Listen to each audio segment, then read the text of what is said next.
Hi, welcome to our channel of IGNOU audiobooks. Indira Gandhi National Open University, School of Continuing Education, Certificate Programs, Certificate in Nutrition and Child Care, CNCC, CNCC2 Organizing Child Care Services, Block 4 The Child, Development During Preschool Years. Unit-18, Developing Cognitive Abilities and Understanding Concepts. 18.1, Introduction. In blocks 2 and 3 you have read about the development of thought in the first 3 years of life.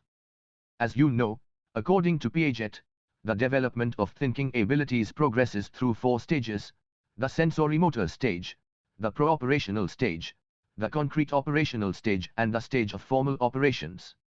In the last block, when considering the years of toddlerhood, we had mentioned the pre-operational period, which lasts from the 2nd birthday to the 6th or 7th birthday. In this block we shall read in detail about the characteristics of thinking in the pre-operational period. The description of the emerging thinking abilities of the preschooler makes for some of the most fascinating and interesting reading in the area of child development. This is the time when imagination becomes possible. The preschool child is forming her ideas about the things she sees around her: the people, the home, the street, the trees, the sun, the moon, the stars, the clouds, and familiar objects. Everything interests her. She wants to find out the cause of events. Along with this, she has her own logic about things, and some of her explanations and her reasoning are likely to leave you quite surprised, as happened with Kavita's father in the following anecdote. 5-year-old Kavita was digging in the soft earth just outside her house with a sharp stick. She had been at this for about 15 minutes when her father, wondering what she was doing, asked her, "What are you doing?" Expecting a commonplace reply, he was left speechless when she said in all seriousness, "I am seeing till where the earth is. I'll dig and come to the bottom." Preschoolers are very serious about their reasoning and believe in their explanations, though these may seem amusing to adults, who look at the world differently. When they ask the adult, "Why does it rain?" they are not asking for the laws of science. They probably want the adult to say what they believe, and that may be, "It rains because God got tired of holding the water on his shoulders." Preschoolers have worked out their own answers about many things, and they state these explanations with such an air of assurance that you are often left wondering how they thought of it and who told them so. Nobody told them so, they thought it out themselves. To understand children of the preschool years, we will have to look into development of their thinking abilities. This is the aspect we shall focus upon in this unit. Objectives. After studying this unit, you should be able to understand the characteristics of thinking of the preschool child. Realize how the preschooler is different from the toddler and an older child. Explain how the ability for symbolic thought and fantasy makes a difference to the child's thinking. Describe some cognitive abilities that the child develops during the preschool years. List some concepts that preschoolers acquire and understand that the child's environment influences, to a great extent, the concepts she acquires. Provide examples which reflect preschoolers' reasoning abilities. Relate the discussion in the unit to your everyday experiences with preschoolers and use this understanding to plan appropriate play activities for them. 18.2, Symbolic Thought and Fantasy. All of you must have talked to and played with children of preschool age sometime or the other. These interactions would have given you an idea about what preschoolers are like. Before you go on to reading about the characteristics of preschoolers' thinking, it would be useful if you pause for 10 minutes, recollect some of your interactions with them and list down their cognitive abilities. What can preschoolers do? Can they give you 6 pencils when you ask for them? Can they remember a rhyme and sing with you? Can they remember and follow instructions? Do they know some colors? Can they match similar colors? Do they have an idea about familiar objects so that if you show them the picture of a cycle without a handle, they can spot what is missing? Do they recognize some common animals? What else do they know about them? Write down these aspects in the space provided below. As you do so, You must remember that while children between 2 and 6 years of age are all called preschoolers, there are differences in the thinking of children within this age group. When you ask a 5-year-old to give you 6 pencils, she is most likely to give you the correct number, but most 3-year-olds will not be able to do so. They will probably gather a bunch of pencils and give them to you, saying that they are 6 in number. They may know the number 6, but they do not know what it means. So, as you note down the cognitive abilities of preschoolers, you must also write their age, as the abilities will differ from one year to the next. You may also like to note down an anecdote which reflects the preschooler's reasoning. Let us first discuss the major characteristic of pre-operational thinking that sets it apart from the sensory-motor thought of the infant. This, as you know, is the ability to think symbolically. How does being able to think symbolically make a difference? Once a child can think symbolically, she can also hold mental representations of objects and events, and picture these to herself even when they are not present. She can now imagine what may exist, instead of knowing only about those things which she can see and hear. This enables her to know more. When, for example, on seeing a plant which is drooping, the 4-year-old says, "It hasn't got water," it is clear that she has inferred the cause of the drooping. You would remember that the ability to infer a cause begins to emerge in the 6th substage of the sensory-motor period. At that stage, this ability is elementary. During the preschool period, the child is able to make such inferences about more complex and a larger variety of things. Can you recall some examples from your interactions with preschoolers which reflect this ability?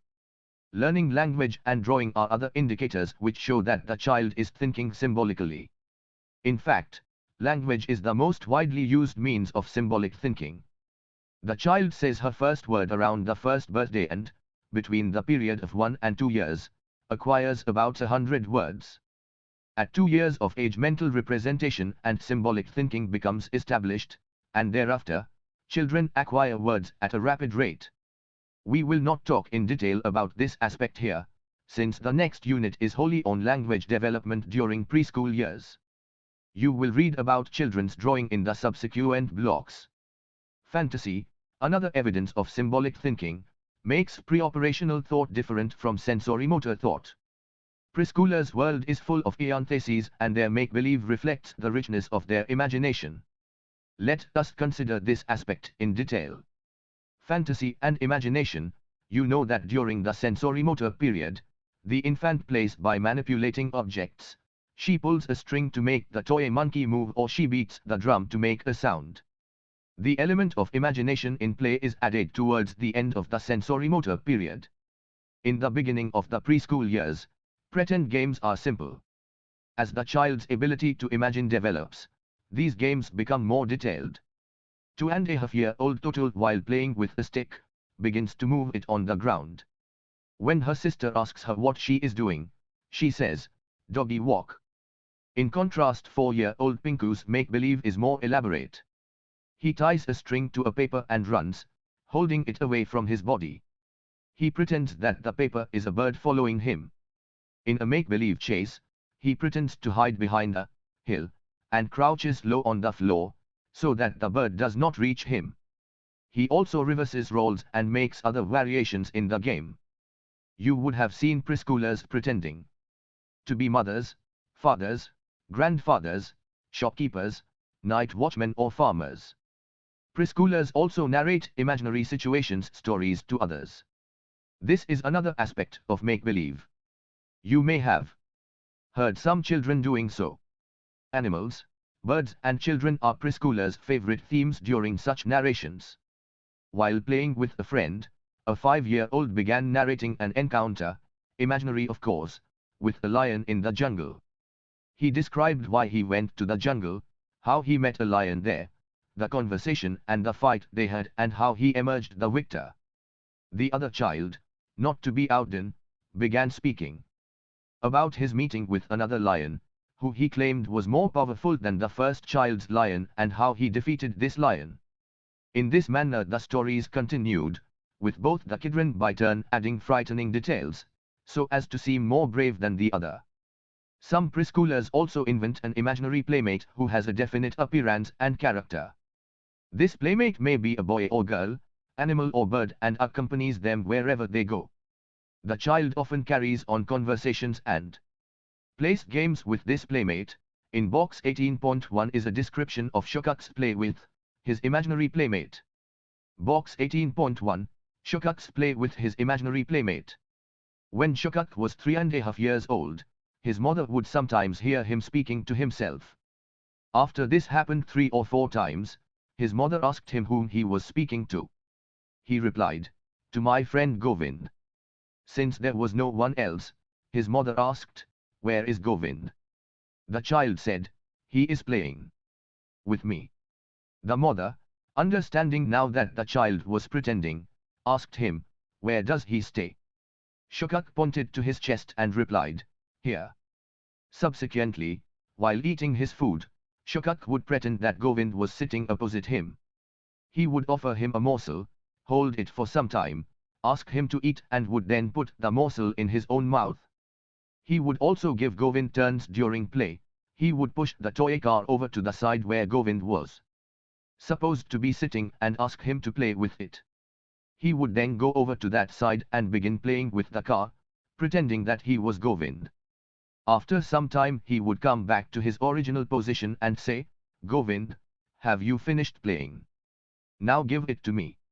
Sometimes children become so involved in their make-believe that they forget it is imaginary and behave as if it were real. One day Shokak's mother took him along. When she went to visit a friend's house, the friend, familiar with Shokak's imaginary playmate, asked him, "Where is Govind?" Shokak replied, "He is sleeping." The house was noisy with many guests, and a little while later Shokak began to insist, "Let's go home. Govind will wake up." Pretend play, besides being fun, also helps children to deal with feelings of disappointment and fear as well as with conflicts. You read in the first block how Razgava vented to his feelings of anger by beating his toy horse with his father's belt. Another child who had been locked in a room by her mother, later made her toy monkey sit in a corner and continued to play with her other toys. In between her play, she would look at the toy monkey and say, "Sit there. You broke the plate." In this manner, the child acted out the situation in which she had felt upset and angry and expressed feelings which she could not do openly. You may have seen children enacting actions and scenes in their play that they have observed in adults. 18.3 Some cognitive abilities. What are some of the cognitive processes and skills that the preschooler acquires and develops further? How are they useful for the child? As you know, the major source of information about these aspects is Piaget's work with children. Subsequent to Piaget, many researchers have carried out studies to verify his description of cognitive abilities. Therefore, in this section we will look at the salient characteristics of preschoolers' thinking, first through Piaget's eyes and then through the eyes of the later researchers. In this manner, we will trace how each cognitive ability develops over the preschool years. It is important to know about these cognitive skills and abilities since we use them in our day-to-day lives. Acquiring concepts is based on these abilities. As you will read this unit as well as the ones in the subsequent blocks, this link between abilities and concepts will become clearer to you. 18th March 2001, Taking another person's perspective. Being able to look at things from another person's perspective is an important ability and is the basis of most of our social interactions. If we are unable to consider the perspective of others, we will not be able to understand how people are thinking and feeling. A meaningful exchange will not be possible.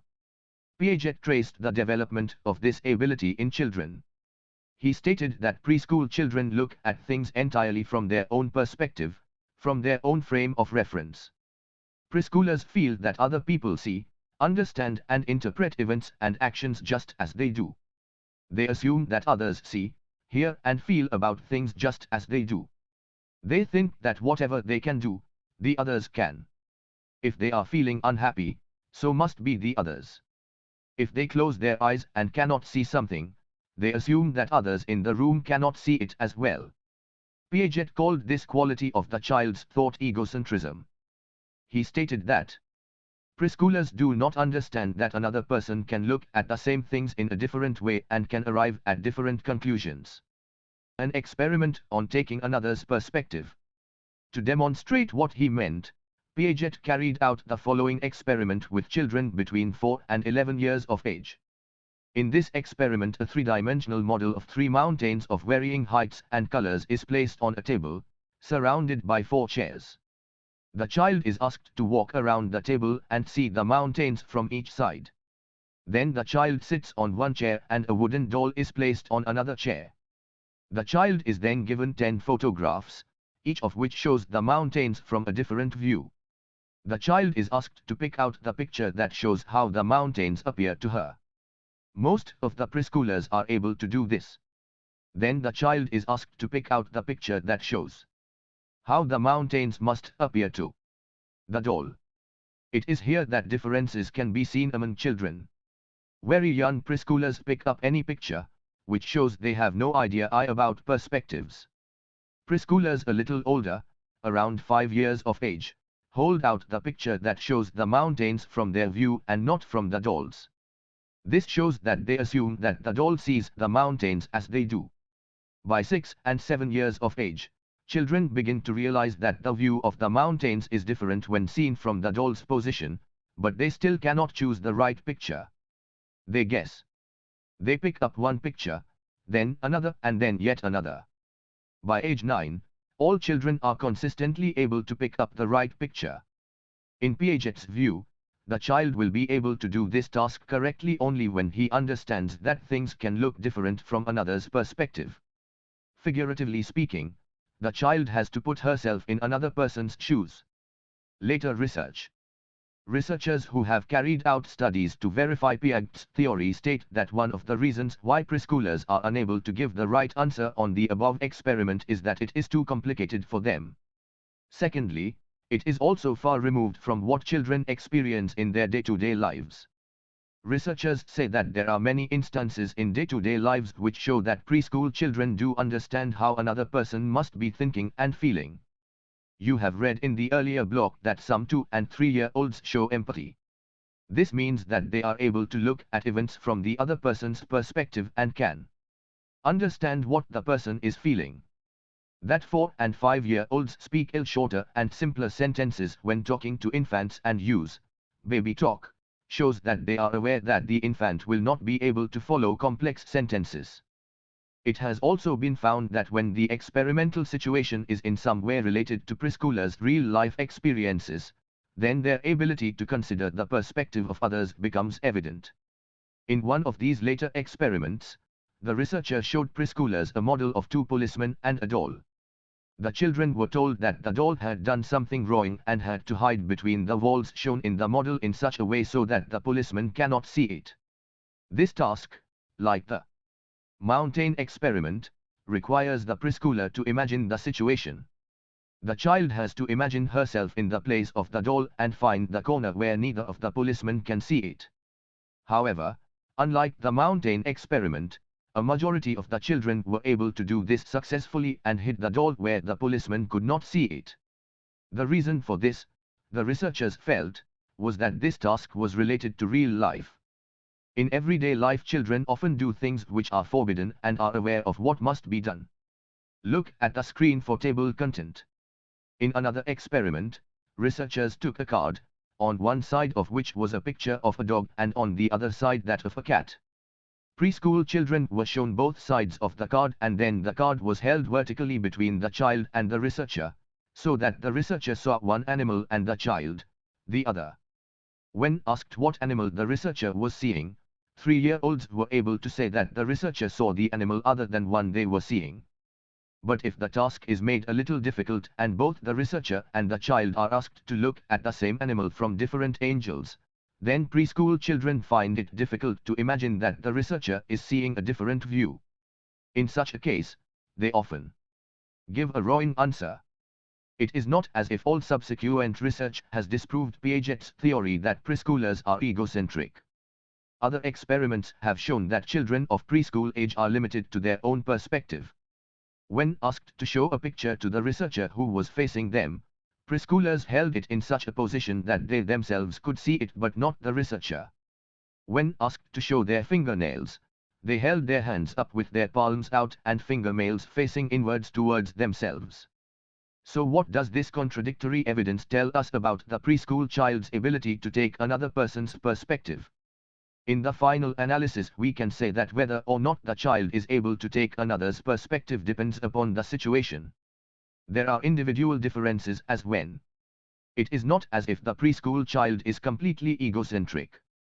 She can consider another person's viewpoint, but she is more tied to her own perspective and to her own view of things than is an older child.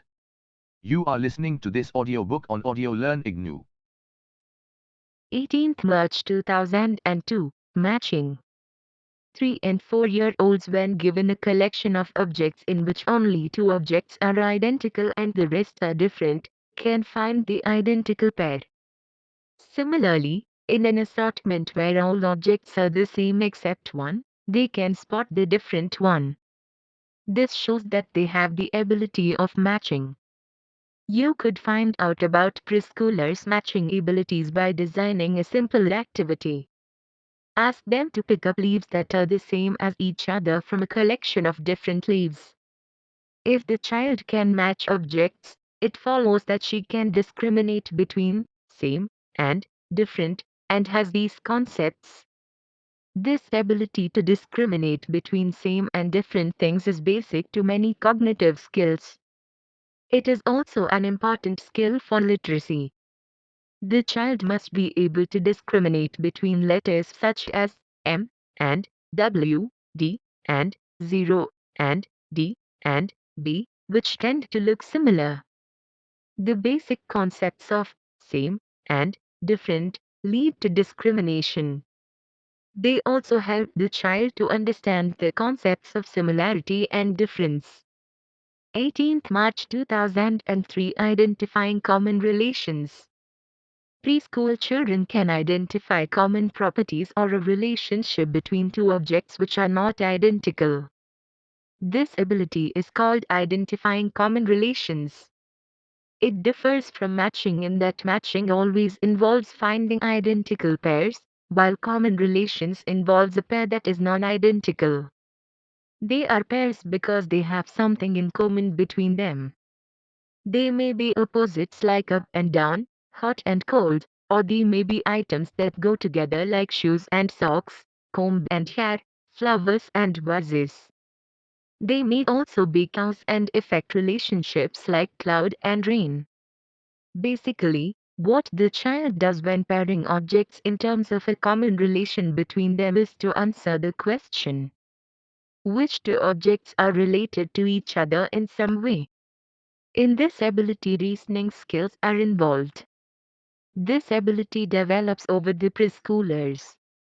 You could design an interesting play activity for children based on this ability. The activity would also help you to gauge their ability for identifying common relations. One such activity has been described in Box 18.2. Learning to pair objects on the basis of common relations gives the child an understanding of one-to-one correspondence, which is necessary for understanding mathematical concepts later on.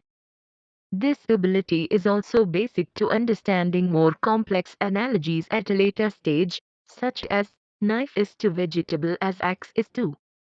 Learning to see a relationship between things is the basis for making sense of a complex world.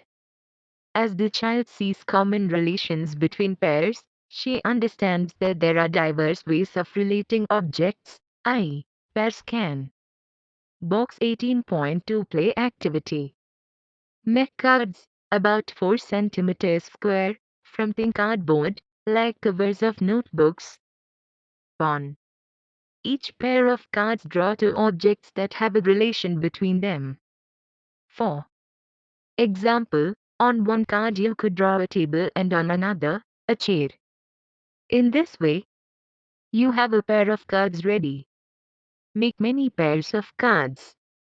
Then give these cards to the child and ask her to put those cards together. that are related to each other in some way. You may have to explain to the child what exactly you mean by pairing some cards yourself. Look at the screen for table content. The objects that you draw on the cards should be those that the child can understand and those with whom she has some experience. If, for example, you make a pair of the moon and a rocket, it is quite likely that the younger preschooler would not know the connection and so will not be able to pair them. However, it is possible that 5 and 6-year-olds are able to see the relationship between the two, if they are familiar with the concept. Thus, these cards will help you in another way. They will tell you about the concepts that the child is familiar with. If you use these cards with children of different ages, you will also come to know how children's understanding develops with age. 18th March 2004, Conservation. Piaget carried out some very interesting experiments to probe into another cognitive ability, the ability to conserve. Conservation means being able to understand that the quantity or the amount of a certain substance remains the same after the way its shape is changed or if it is transferred from one container to another, so long as nothing is added to or subtracted from it. On the face of it, there seems nothing difficult about understanding this, and it is hard to imagine how anybody could think otherwise. Piaget found that preschoolers were not able to conserve. He found that the ability to conserve developed after the preschool years. Piaget's experiments. In one of his classic experiments on conservation of substance, Piaget gave preschool children a bowl of clay and asked them to make another exactly like it, just as big and just as heavy. Then he asked them if the amount of clay in both the balls was the same. All the children agreed that the amount was the same. As they looked, he squashed one of the lumps of clay so that it flattened out. Now the children were asked, "Is there the same amount of clay here," pointing to the squashed lump, "as there is here," pointing to the ball, "or is there more here or more there?" Preschool children in Piaget's experiments generally think that the amount of clay in the two pieces is different after one has been squashed. In other words, they do not conserve. Piaget stated that the development of the ability to conserve progresses through 3 stages. The younger preschooler, between 4 and 5 years, does not conserve at all. This is the first stage, i.e., there is no conservation. The next stage, the transitional stage, when children conserve in some situations and not in others, they are developing this concept but it is not stable as yet, so they may change their mind from one situation to the other. The third stage is when children conserve consistently, no matter how the object is transformed. This happens between 8 and 10 years of age. Now they emphatically say that the amount of clay is the same in both, i.e., they are able to conserve. Similarly, in another Piagetian experiment to test conservation of amount, preschoolers are shown two identical glasses, both of which have water filled to the same height. On being asked, preschoolers agreed that the amount of water in the two containers is equal. Hilt is shown two identical glasses with equal amounts of water. Then, while the children watch, the water from one glass is poured into a third glass which is wider and shorter than the other two. In this glass the liquid obviously rises to a lower height. Water from one of the glasses is poured into a shorter and wider glass. Now the child is asked whether there is the same amount of water in both the glasses or if there is more in the short and the wide one or in the tall and thin one. Most preschoolers insist that there is more water in the tall and thin glass. They forget that they had seen and said that the quantity of water in the two glasses was the same, just a little while ago. They agreed that no water was added and none was taken away while transferring it from one glass to another, but they still insist that the shot glass has less water after the transference. What happens is that their attention now gets caught by the height of the water in the two glasses. And they say that one of them has more water than the other. They do not notice the difference in the width of the glasses. Piaget found that the developmental trend in this experimental was the same as observed in the earlier experiment with clay. Children go through the three stages described earlier. Once they reach 8 or 9 years of age, they conserve and say that both glasses have the same amount of water. Yet another simple experiment shows aspects of the preschool child's thought. Children are shown two sticks of equal length, which are placed in front of them, as shown in figure 18.a. In this position both the sticks, which are equal, appear equal as well and, on being asked, preschoolers agreed that they are equal. Then before their eyes, one stick is moved towards the right as shown in figure 18.b. Look at the screen for table content. Preschoolers are now asked whether the sticks are equal or whether one is longer than the other. Piaget found that children of preschool age generally say that one is longer than the other. Most of them feel that the top one is longer. Older children state that both sticks are of equal length, no matter where they are moved. Piaget's explanation. Why do preschoolers answer in this manner?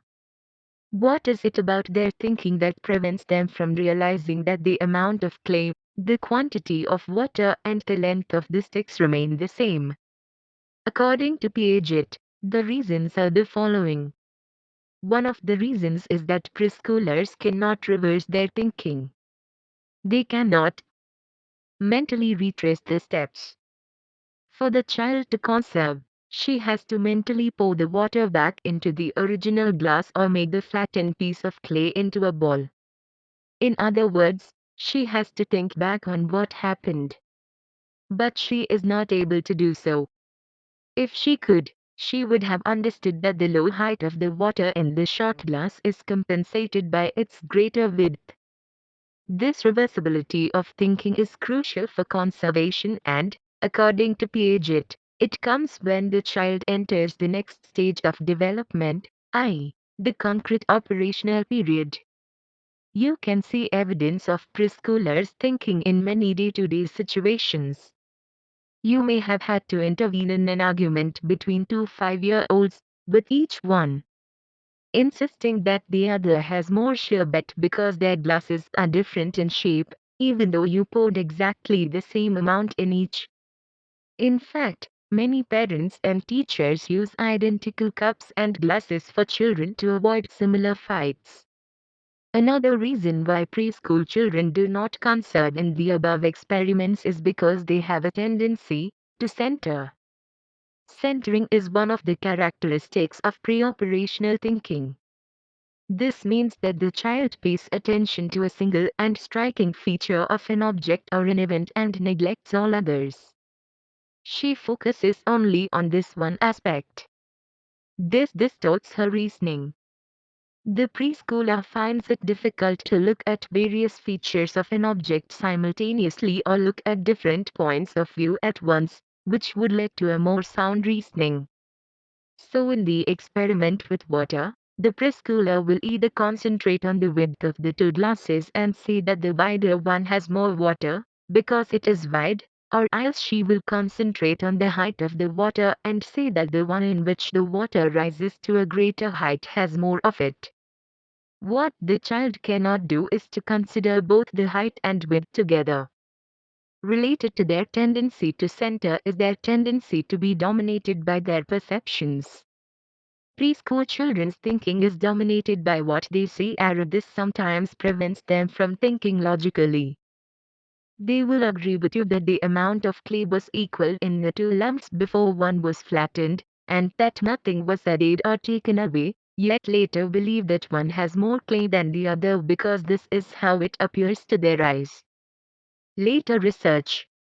Subsequent research has shown that preschool children can conserve in some cases. Researchers have found that if while pouring the water from one glass to another, the glass into which the water is being poured is covered from all sides, so that children cannot see the height of the water in it, then they are able to conserve. This seems to show that preschoolers can conserve once the things that distract them are hidden and they are not influenced by what they see.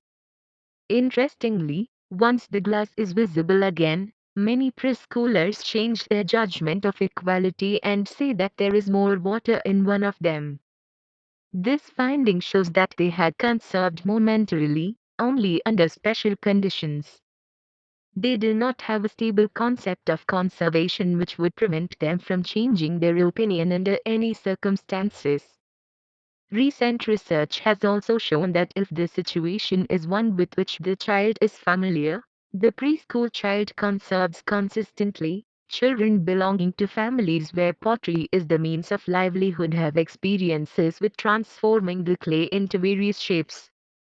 These preschool children understand that the amount of clay does not change but change in shape.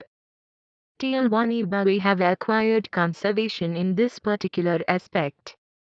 But if these children are tested for conservation using materials and situations with which they are not familiar, they are likely to be unable to conserve.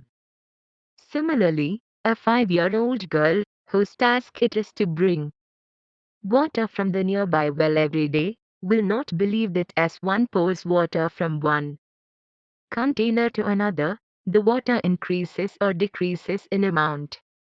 You will notice instances where preschool children conserve and as many where they do not.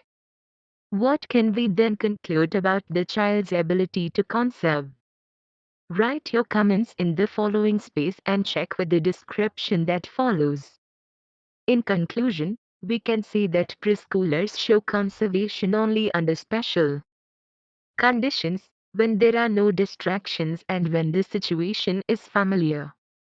They do not have a stable concept of conservation. In other words, reversibility of thought and the ability to consider many aspects simultaneously develops as the child enters the next stage of development, the concrete operational period. It is then that she conserves consistently. Why is it important for the child to understand the concept of conservation? This understanding of the principle of conservation is the foundation of logical reasoning and the basis of scientific investigations. This ability underlies many of our everyday activities. Mathematical calculations involving length, area and so on are based on conservation. 18th March 2005, Classification Grouping. Piaget carried out considerable research on how children understand the concept of classes and how they begin to classify or group objects. Before we read about this, let us understand what we mean by classes and classification. A set of objects or events that have certain characteristics in common form a class. Thus, we have a class of books, a class of flowers, a class of animals and so on. To classify means to be able to put an assortment of objects into different groups or sets, classes, based on some properties which all the objects in that set have in common. In other words, it means being able to put a collection of objects into groups based on the properties they have in common. This you may put objects together in a set because they are all of the same color, or same shape or because they are all toys or all animals and so on. Within a class, set, there may be subclasses, subsets. For example, in the class of flowers there may be subclass of roses, marigolds, daffodils etc.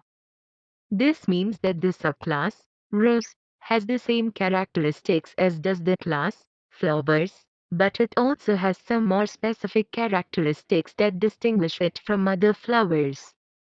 Thus, if we say, this is a rose, it implies that, tills is a flower. We can also say, there is no rose which is not a flower, but the opposite that, there is no flower which is not a rose, is not true, as there are other varieties of flowers. Let us take another example of class and subclass. When we say that there are no students in the bachelor's degree program, BDP, who do not have over 50% marks, we can conclude that all students of BDP have over 50% marks. When we say that the particular student is in BDP, it means that he has more than 50% marks. But the reverse, that anyone who has over 50% marks is in BDP, is not true, because there may be students in other programs who have over 50% marks. Thus, the class of students with over 50% marks contains the subclass of students in the BDP. The understanding of the concept of classes and subclasses is required in our day-to-day activities. By the time a person is an adolescent, she has mastered this type of logical thinking and the ability to classify. Before the child reaches this stage, she has to develop many abilities. She has to understand what a class is, how classes are related to one another, and so forth. Piaget tried to determine how early in life children begin to classify, i.e., put similar objects together. Piaget's experiment. To study the skill of classification, Piaget gave children various objects and asked them to put together those things that go together or are similar. Tills is the basic issue involved in classification. In one particular experiment, children were given cutouts of rectangles, triangles, and arcs of three different colors, red, blue, and yellow, and asked to put the similar things together. 2 and 3-year-olds usually make a design or a picture with these different shapes. They pick up the shapes randomly and arrange them in a line or in a big circle, or they make different structures and call it by a name, for example, a house. They do not notice the shape or the color of the cutouts and do not categorize them on these dimensions. From this, Piaget concluded that younger preschoolers have no concept of classes and cannot classify. Piaget found between 4 and 6 years, preschoolers show more systematic sorting and grouping of objects. Now, they begin to use shape and color to group the cutouts. But the criterion for classification does not remain stable or consistent. By a consistent criterion, we mean that if a class of rectangles is created, then it should include all the rectangles and should include only rectangles. But what happens in this age group is that the child, let us say, begins to classify using shape as the criterion and so goes ahead to put all the rectangles together. But while doing so, she suddenly notices the color of the last rectangle and changes the criterion of classification to color, thereby putting arcs and triangles of the same color next to the last rectangle. After arranging some cutouts on the basis of one color, the criterion changes to another shape and so on. Thus, you have an assortment of cutouts where the basis of classification changes from one piece to the next. This is not a true classification. This shows that preschoolers are learning to see, classify objects, but while they put them side by side, they get distracted by their other properties. In other words, they are dominated by their perceptions while classifying. In the next stage of classification, around 6 years of age, children are able to eliminate some fluctuation in the criterion for classification. Now they decide upon the criterion and are able to maintain it throughout the classification. If they choose color as the basis, then they will put all the similar colored cutouts together, whether they be rectangles or triangles. So now they have 3 classes, 3 sets of different colors or 3 sets of different shapes. Finally, a more highly developed classification is achieved by the child when she enters the concrete operational period. Here the child is able to classify on the basis of go shape and color. So, for example, the child first divides the cutouts on the basis of shape.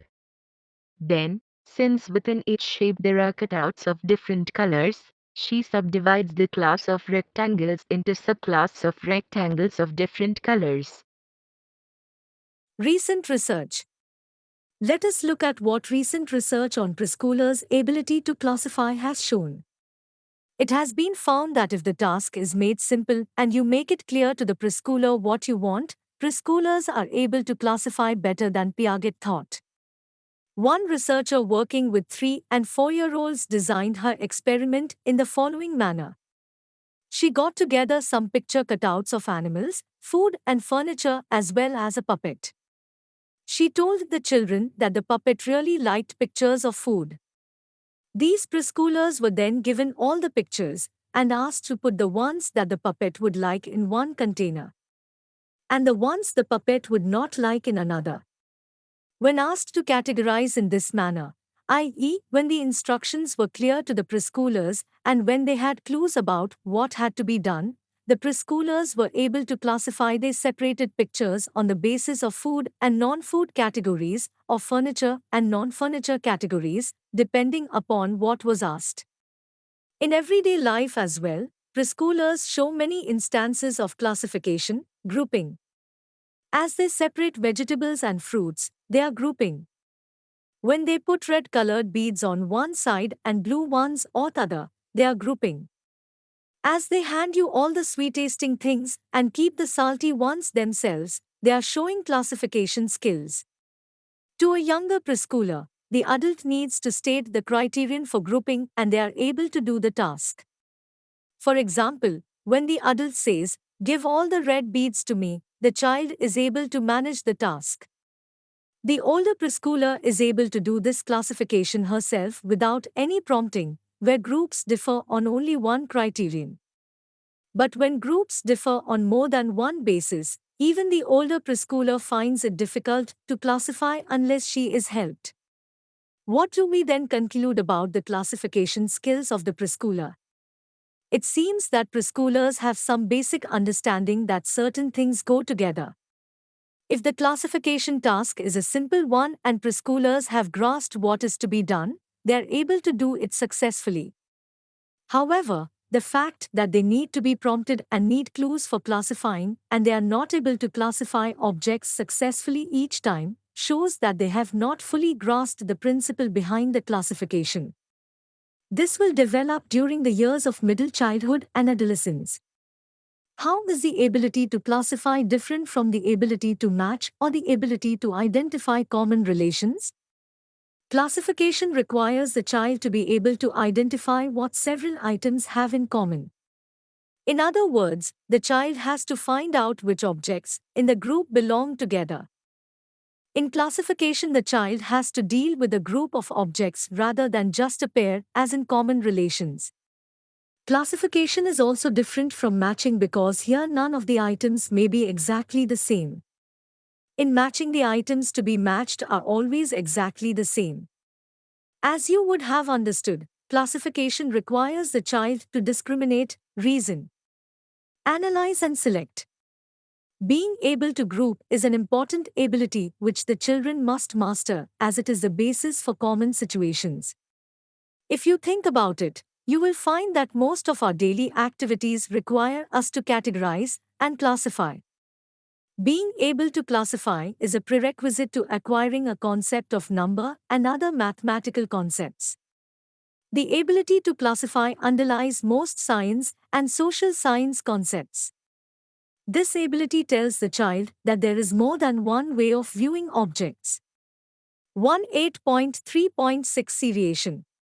Seriation is the ability to arrange items in terms of gradation of size, i.e., arranging things in an order of increasing or decreasing size.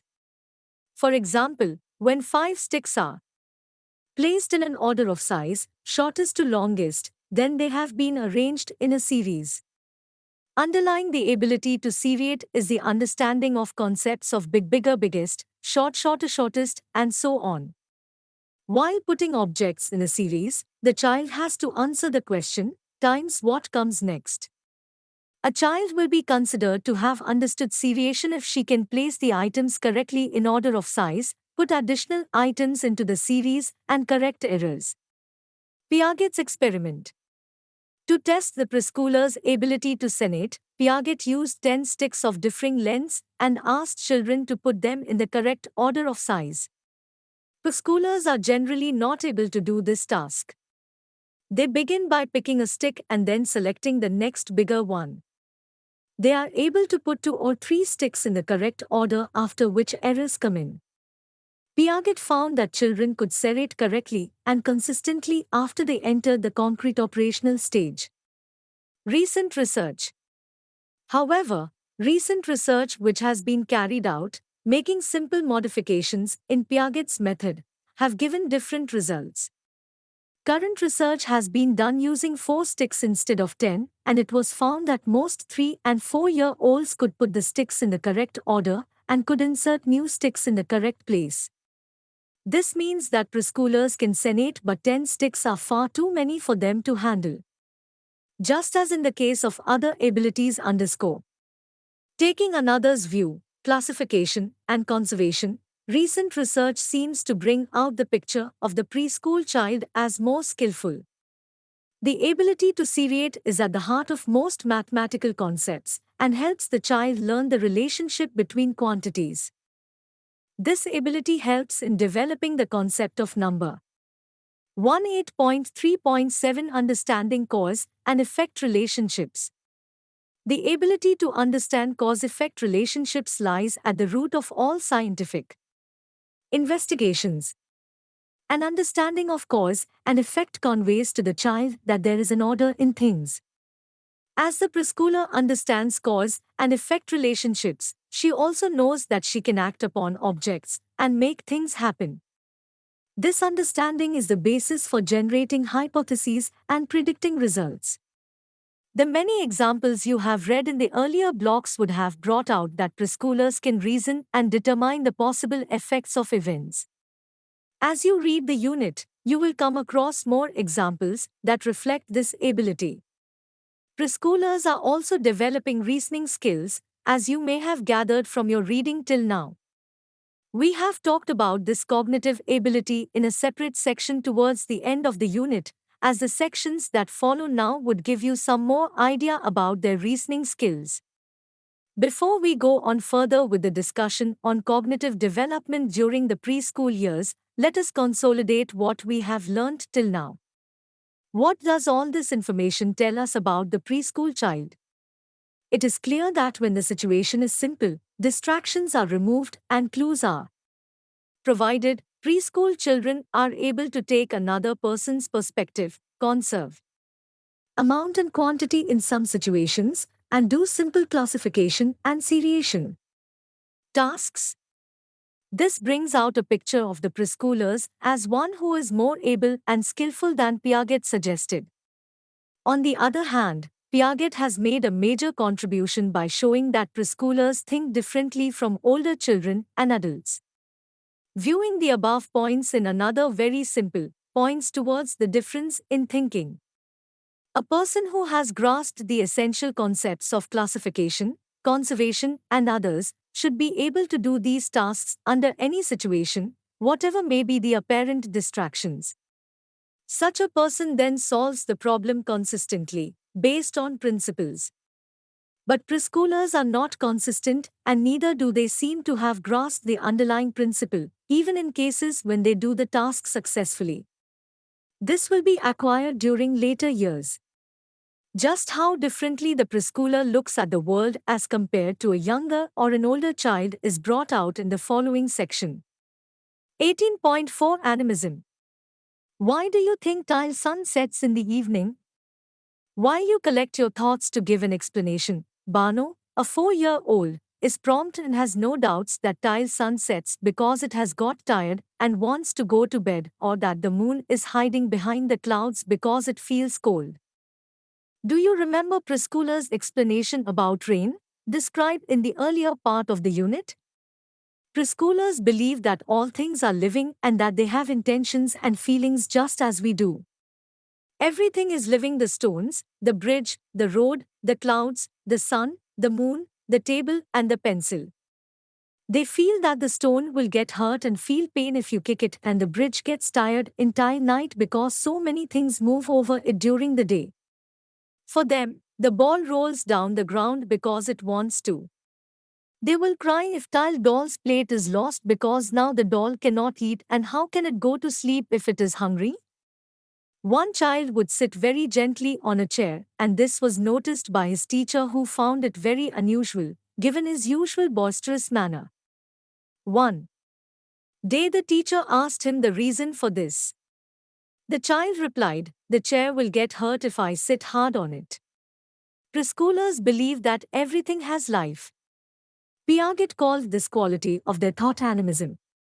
For the child, the moon and the clouds are alive because they move. The stone is alive because when you kick it, it moves. Do not be surprised if they ask you not to speak loudly in the fields at night because the trees and the bushes, which in the child's mind have thoughts and feelings, are sleeping. The sun is alive because it makes you feel hot, and the wind must be feeling cold in winter because you have to wear a sweater. The child feels that because she is alive, everything else is. Everything has a magical quality about it. Preschoolers have their own views and explanations about things, as must be evident from the above discussion. This makes interacting with preschoolers all the more interesting. From the adult's view, the child's logic is often incorrect. But this must not be taken to mean TL1 at the child's thinking is of a lower level as compared to an older child's or an adult's. It is just that the preschooler thinks in a manner different from that of adults.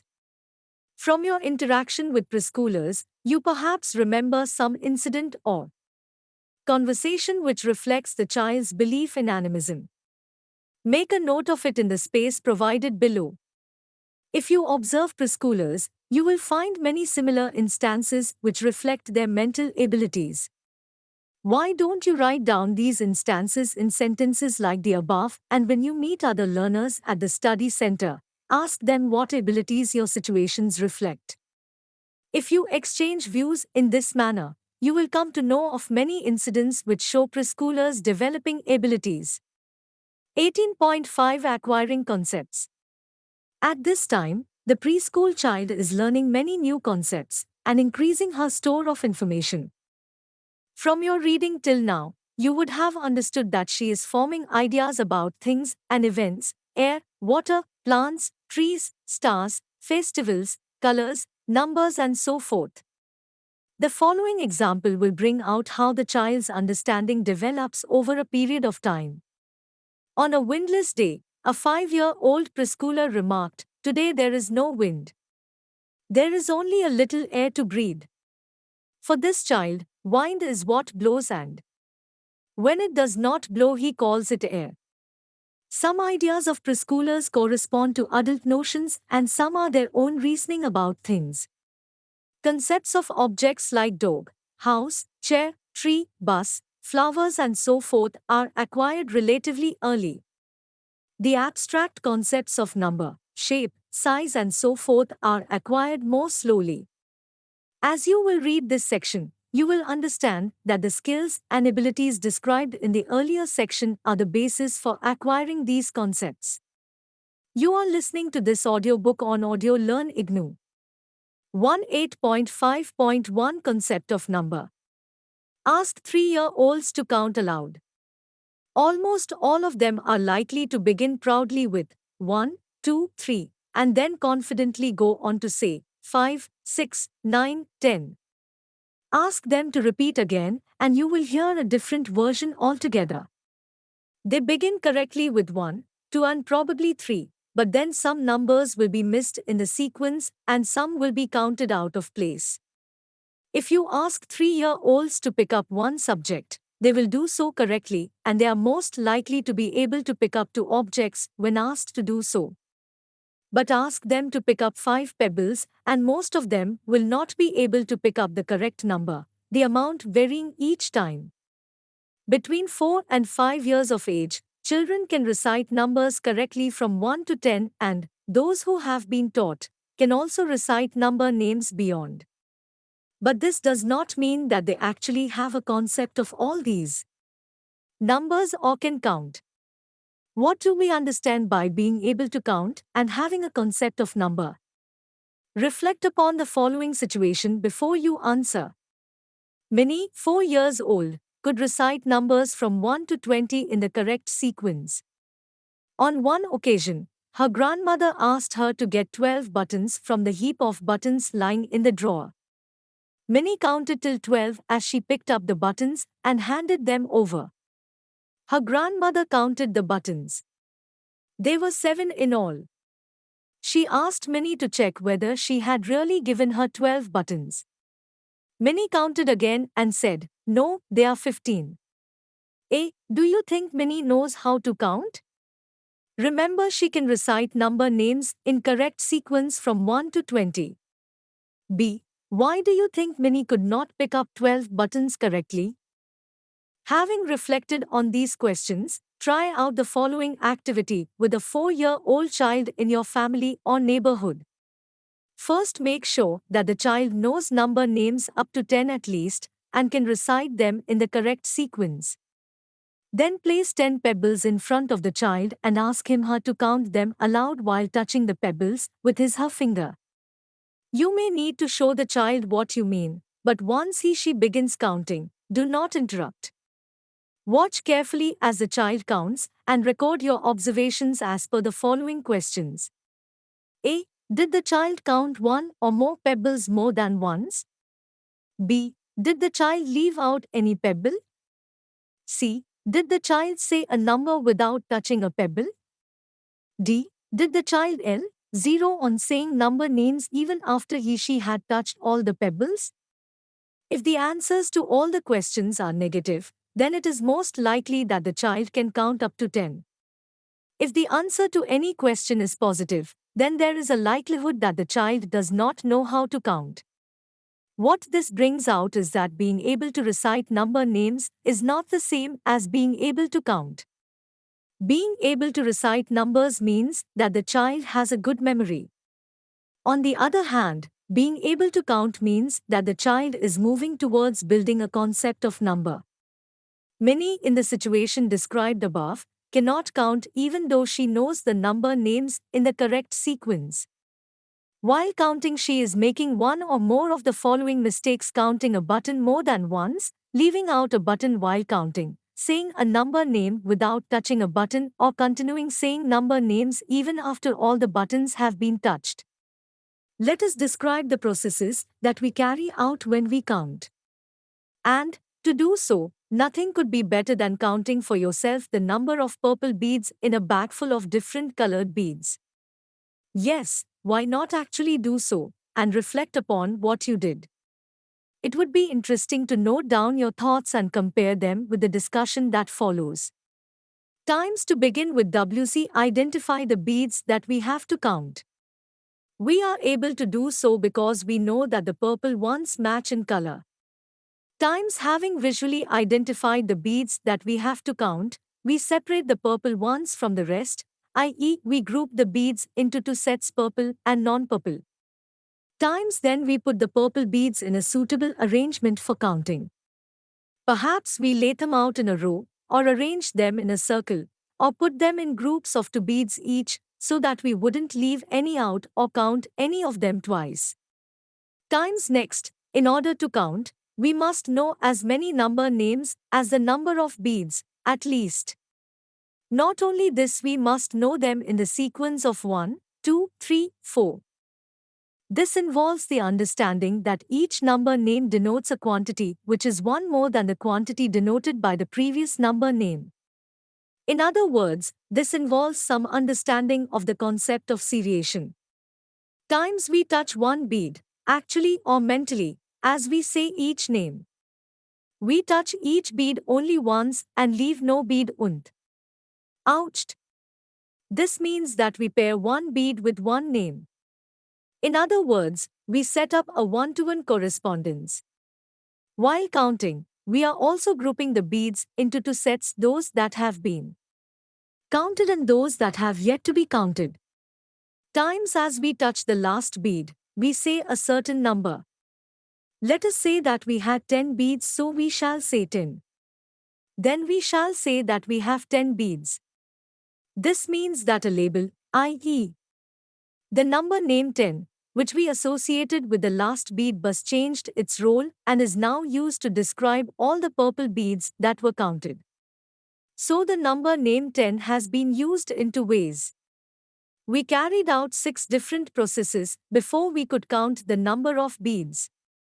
But where do most of us begin when we introduce counting to children? We begin by teaching number names without bothering to find out whether the child has the ability to match, to group, also known as classifying, and to seriate, also known as ordering. To the fifth step in learning counting, we merely pay lip service. We indicate just once or twice to the child that each object is touched only once in counting, without giving the child enough time to understand or practice what this actually means. So it should not come as a surprise to us when the child, on being reprimanded for counting incorrectly, responds as Rani did, "But what's wrong? You asked me to say 1, 2, 3 as I touch these objects. So what if I can say till 20 as I touch the objects, and you can say only till 15? The sixth step is the most confusing of them all, using a number in two ways. Do we even realize how confusing it must be for the child? The following situation often arises in this context. A parent shows a 4-year-old child 4 objects: a pencil, a flower, a sweet, and a toy car. He places them in front of the child and says 1 as he points to the pencil, 2 as he points to the sweet, 3 as he points to the toy car, and 4 to the flower. He repeats this for the child. Then he asks the child, "Now give me 2 things," with an encouraging smile. The child picks up the sweet and gives it to the parent, and is quite baffled when the parent says, "No, child, I said 2 things." Here, adding the pencil, or the flower, or the toy car. Now they are 2. Are they? Wonders the child, but didn't he just say that the sweet was 2? When we set the number names and the objects in one-to-one correspondence, we are using number names as temporary labels for objects. In the above example, the sweet has nothing in common with the number 2, it is just the second object in the ordered row of objects.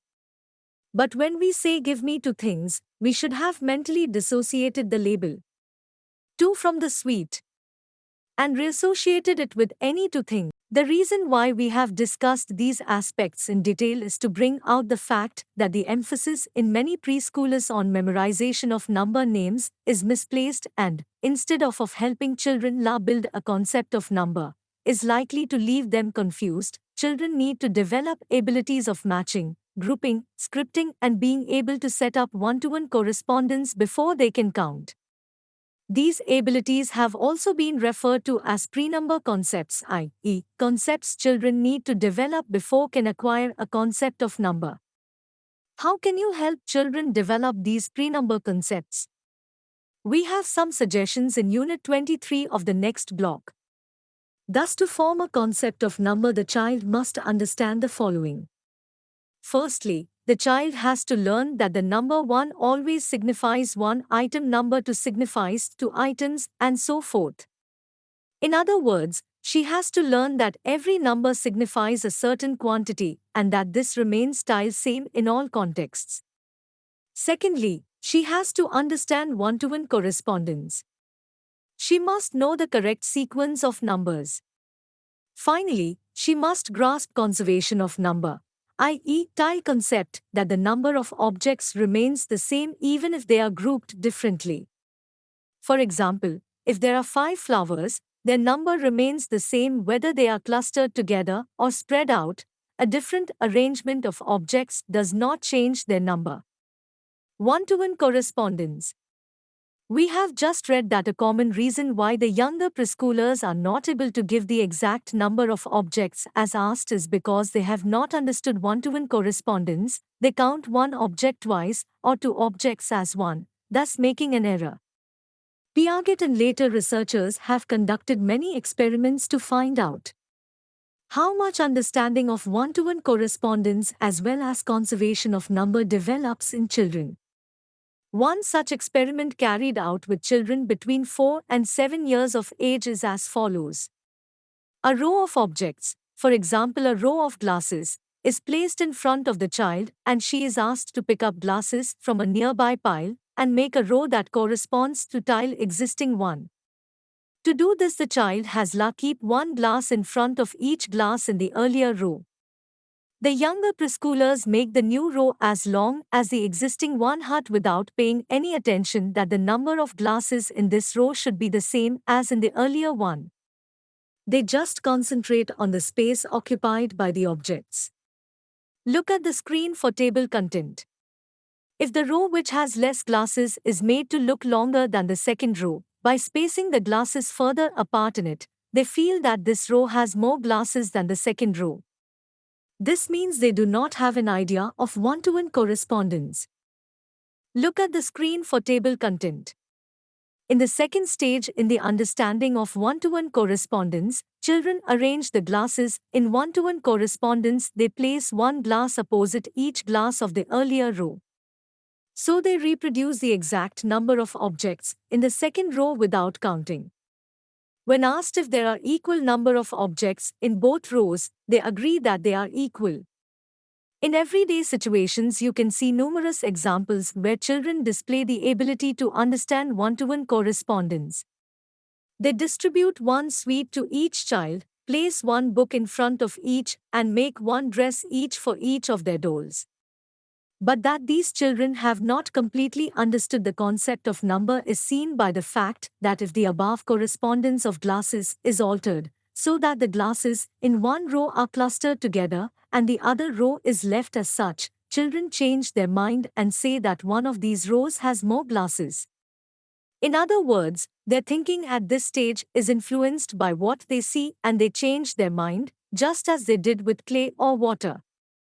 At this transitional stage, if preschoolers are asked to count the two sets, they agree that there are 7 here and 7 there. But since the arrangement of the two sets looks unequal to them, they insist that there are more objects in one than in the other. Finally, at 6 and 7 years of age, i.e., towards the end of the pre-operational period, the child acquires a stable concept of conservation of number. She will not be confused even if you shift the arrangement and will be able to hand you the exact number of objects asked. By this time, she has acquired a concept of number. You may have noticed that achieving number conservation also evolves through 3 stages: no conservation, transitional stage, and then finally, conservation. In conclusion, one can say that 3 and 4-year-olds are beginning to acquire a concept of number and can deal with small numbers. Each year the preschooler adds a little bit more to her understanding. A true and complete concept of number emerges only after the preschool years. In Unit 23 of the next block we shall discuss play activities to foster the development of the number concept. 1.8.5.2 Other concepts. It will not be possible to describe in detail how preschool children acquire each concept. However, to give you some idea about the learning that goes on during the preschool years, let us list the concepts the child acquires.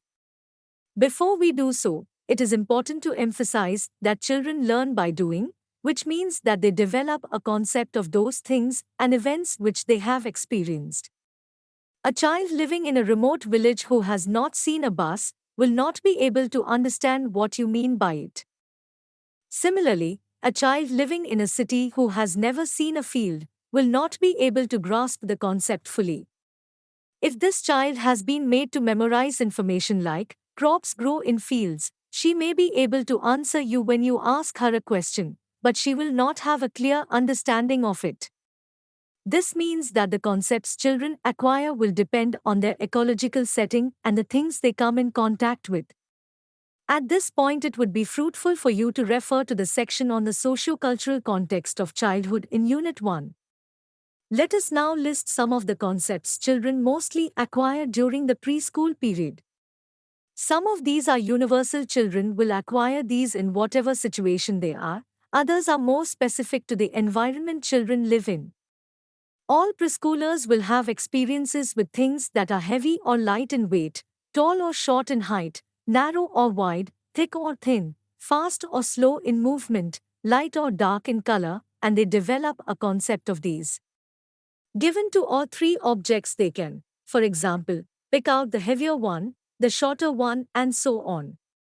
However, they cannot make these judgments with respect to a larger number of objects. If given 10 objects, preschoolers cannot say which is the lightest of them all. Preschoolers also develop an understanding of shape and size.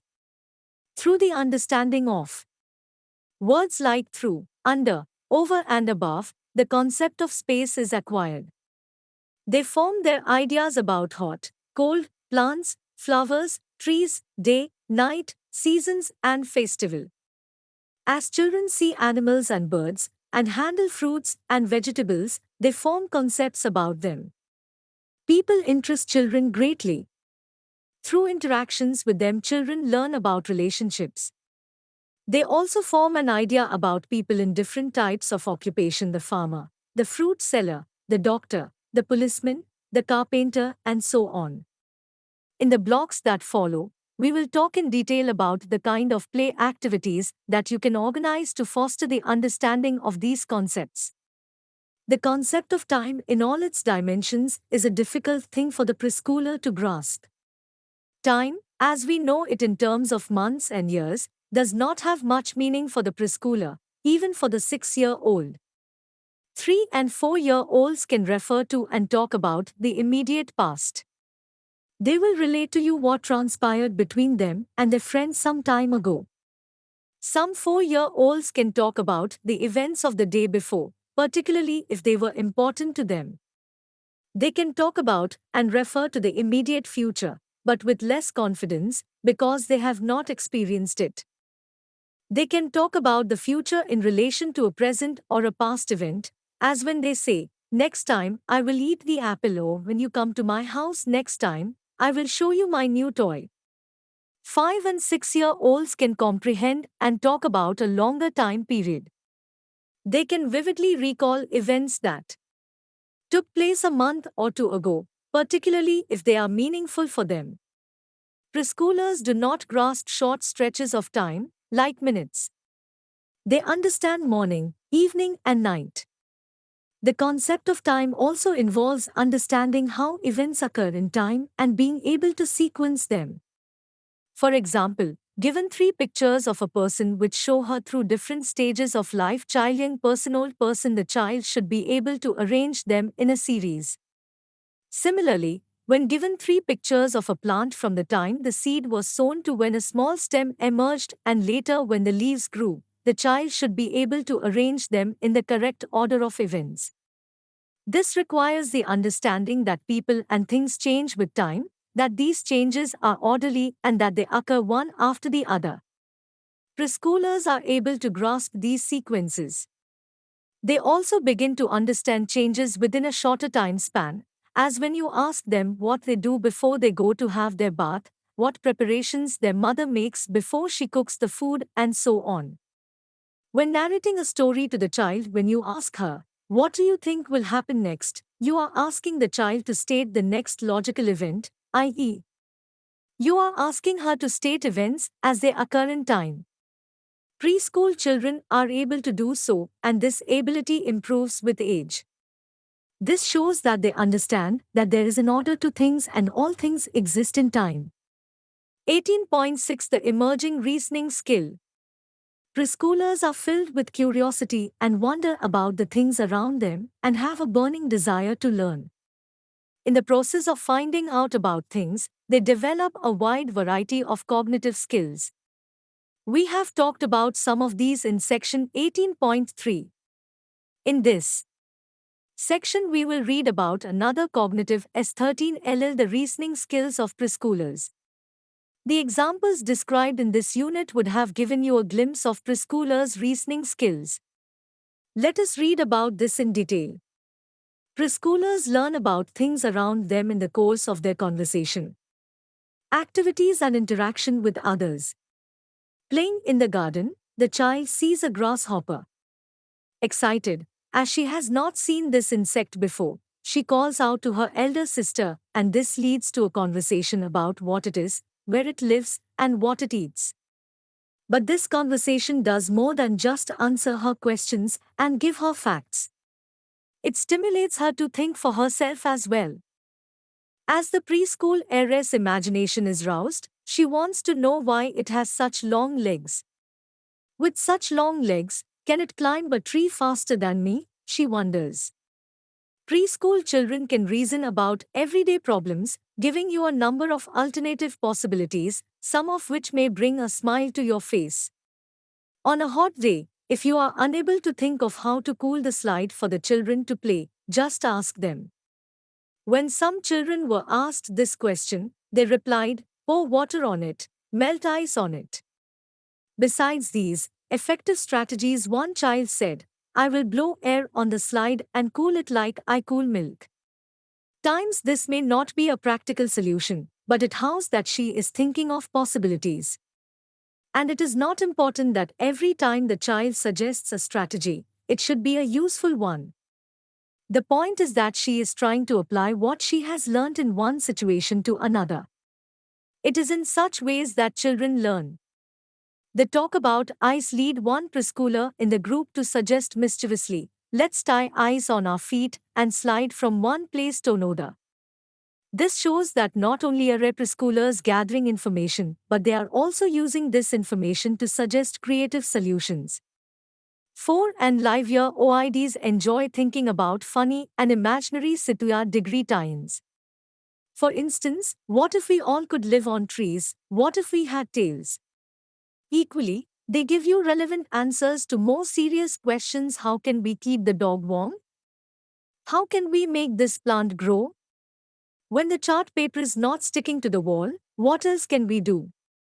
This boy is missing his mother and wants to go home, but his mother is not there, so how can we keep him happy? There are 6 of us and only 4 crayons, what can be done? How can we keep ourselves warm in winter? If you see that a child is badly hurt, what will you do?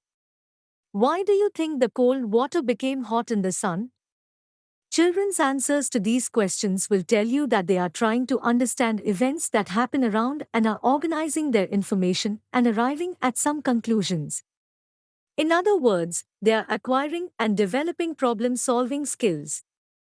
As they try to find out the reasons for things, they are, in an elementary manner, learning about hypothesis testing. Hypothesis testing involves making a suggestion as regards the outcome or the cause of something and then carrying out the task analyzing tile event to find out whether the hypothesis suggested was right or not.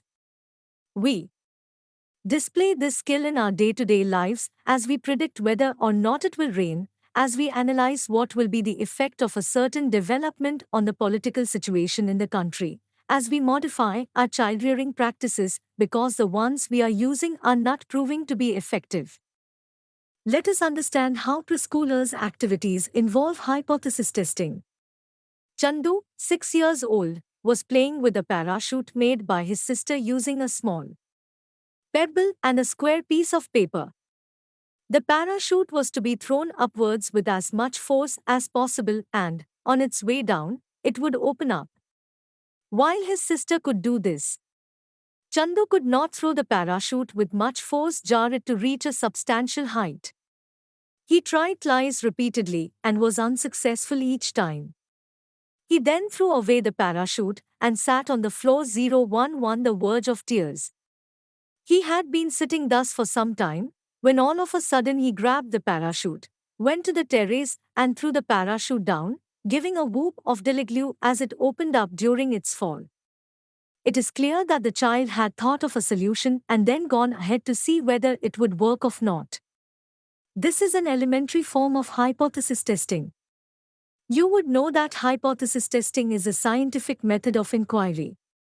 It is based on making observation, thinking of possible reasons why things happen, testing out these possible reasons or causes, observing the results, and then coming to conclusions. As is clear from the above example, preschoolers are beginning to use this method.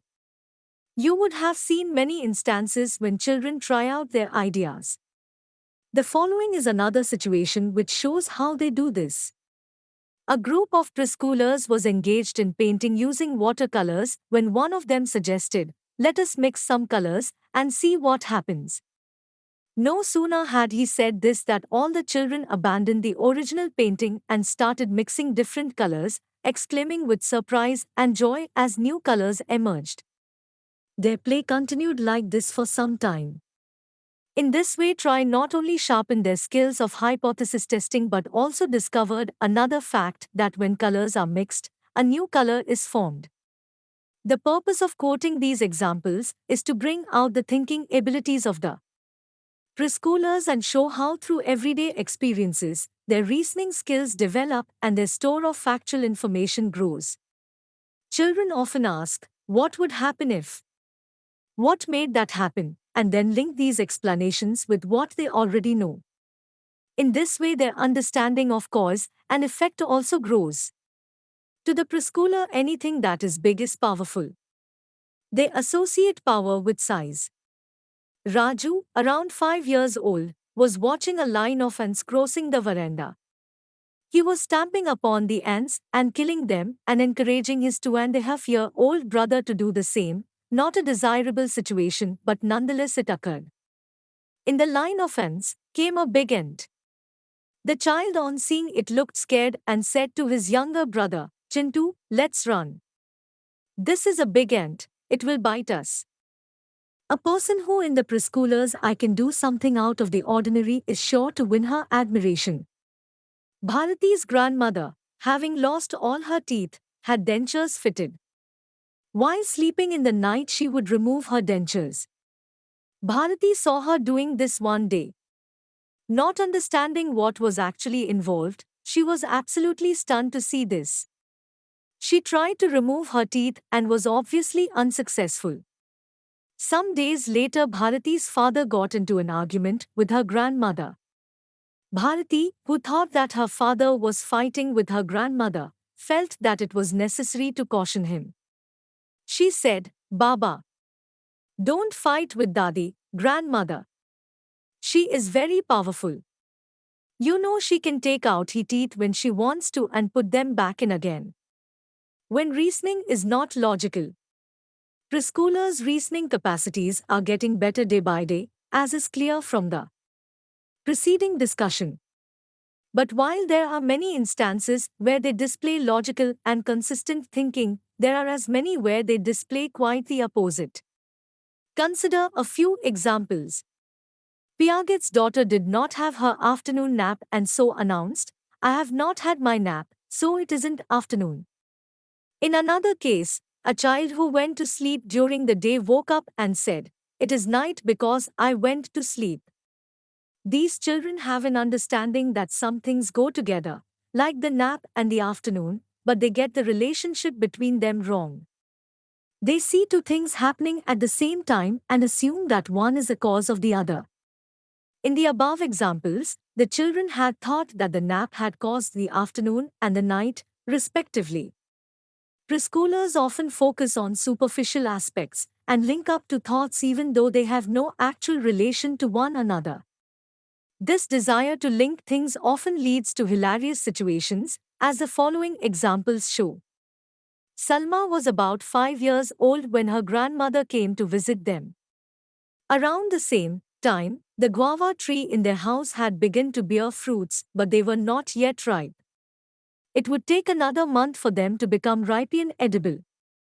One morning, Salma asked her grandmother, "When will the guava become ripe?" Her grandmother, who had even a month's time, said, "They will become ripe when I go." She replied, thus thinking that the child would find it difficult to comprehend the concept of a month and, with a simpler answer, her curiosity would be satisfied. Little did she expect Salma to say in all seriousness, "So why don't you leave now?" Preschoolers sometimes understand things literally, as in the above example. Explanations which seem quite evident to us may be understood quite differently by children. Deepanshu, 3 years old, was watching a serial on television. The serial depicted how a prince, who had turned into a donkey because of a curse, became a man again as the princess garlanded him. Deepanshu's grandmother asked him fondly after this episode, "Deepanshu, you will also marry when you grow up, won't you?" Deepanshu replied in all earnestness, "First I will become a donkey and then T will get married." Both Salma and Deepanshu did not have enough information about events, but in their desire to find a cause, they confidently related to unconnected events. Reasoning of this kind is very common, and you must have found many examples of this in your interactions with preschoolers. The following example, though it does not reflect faulty logic, does show that the preschooler's reasoning skills are not yet mature. Meenu, 6-year-old, was given 3 ladus, sweets, by her mother to distribute between her 2 cousins. Most of us, and even older children when given this task, are likely to give 1 ladu each to the 2 people and then divide the third one equally between them. This is the shortest and the quickest way. In contrast to this, the way Meenu solved the problem, though not wrong, showed that her approach to the problem was concrete and she could not mentally perform the task of dividing these sweets equally. She said, "I will take 1 ladu and give half to both of them. Then I will take the second ladu and give half to both of them. Then I will do the same with the third ladu." Meenu could deal with 1 ladu at a time, but not with all of them together. The attention span of preschool children is increasing, but they are not able to concentrate on something or long. Because of this, any play and learning activity devised or them should be interesting and should be of short duration. Preschoolers' memory also improves markedly, particularly about tasks and situations that they find meaningful and interesting. They will remember the list of things they want to buy from the market, a story they found interesting, and they may recall many facts that you may have told them. The discussion in this chapter should help you to plan play activities for preschoolers.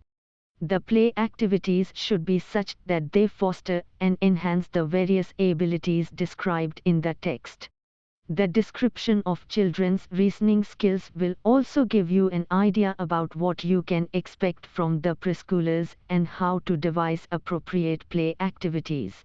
For example, there is no point in devising a complicated game involving counting of larger numbers for 4-year-olds. They will not be able to manage it.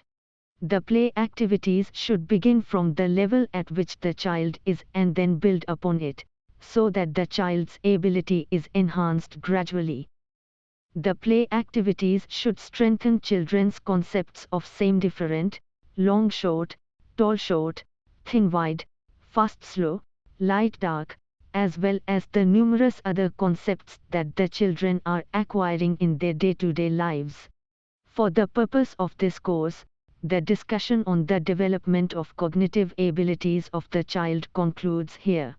However, over the years of middle childhood, adolescence and adulthood, the person's mental abilities continue to evolve and broaden. Gradually, the child is better able to deal with abstract and hypothetical situations and to work out solutions to more complex situations. She understands that there can be different views about the same situation and uses facts to generate predictions. With growing cognitive abilities comes the ability to understand subtle humor. The following anecdote brings out the wit of a 10-year-old child. Chandu's aunt came home from the office looking unhappy. The family members asked her, "What is wrong?" She responded, "I had a major fight in the office today." Before anyone could say anything, Chandu, who had been listening to this exchange, remarked, "So why didn't you have a brigadier fight?" In the text we have tried to provide as many examples as the space would allow, which reflect the preschooler's reasoning abilities, show their understanding of cause and effect, and reflect their ability to deal with situations by generating alternative solutions. It will be useful if, as you interact with preschoolers, you keep noting the different abilities they display, the various concepts they seem to understand, and the reasoning abilities they show. In this way, you will have a first-hand feeling of what preschoolers are like, which will supplement your information from reading of the unit. As you note these, you must also note down the age of the child. It is likely that a 3-year-old will not have a concept of a tree, but a 6-year-old will. You could divide your notes in the following manner: cognitive abilities, concepts, and reasoning skills, and continue to add observations under these headings. This list will also help you to know what play activities you can devise for them. 18.7 Summing UP. In this unit you have read about the thinking abilities of preschoolers. The ability to think symbolically is the hallmark of the pre-operational period. The child's rapidly developing language, participation in make-believe play, and drawing are reflections of her symbolic thinking. We have looked at preschoolers' abilities from Piaget's point of view as well as from the evidence of later research studies. Piaget stated that preschoolers are not able to look at things from another's perspective, that they do not have reversibility of thought, and that they tend to center, because of which they are not able to classify, seriate or conserve. However, recent research has shown that preschoolers may develop these abilities a little earlier than suggested by Piaget. They show these abilities provided that the tasks are simple, distractions are removed, and they are given some clues. The preschool years are a time when the child is learning many new concepts.